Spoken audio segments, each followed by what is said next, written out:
মালাকুল মউতকে আল্লাহ পাক জিজ্ঞেস করবেন, কে এখন বেঁচে আছে আর কারা বেঁচে আছে? তিনি বলবেন হযরত জিবরাইল, হযরত মিকাইল, হযরত ইসরাফিল। আল্লাহ পাক নির্দেশ করবেন, এদের জান কবজ করো। ইসরাফিল, মিকাইল জান কবজ হবে।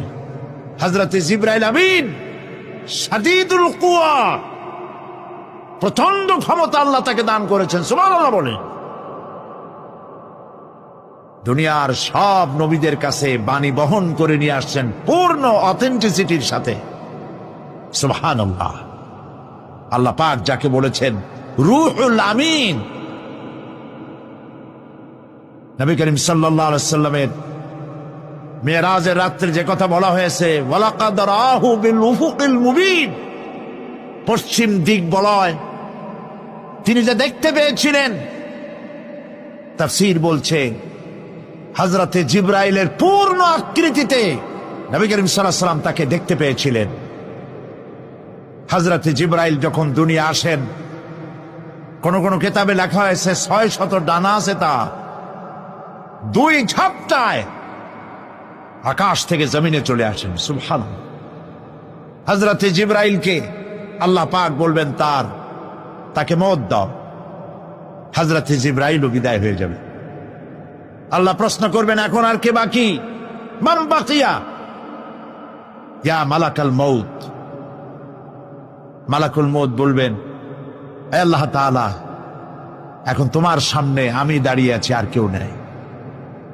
আল্লাহ পাক বলবেন, মুত ইয়া মালাকাল মউত। আল্লাহু আকবার, মুত ইয়া মালাকুল মউত, মরে যা, মরে যা। মালাকাল মউত মরে চলে যাবে, এরপরে আর কেউ নাই। আল্লাহ রাব্বুল আলামিন এই অবস্থায় কত বছর কত কাল চলে যাবে আল্লাহ পাক ভালো জানেন, কেউ নাই।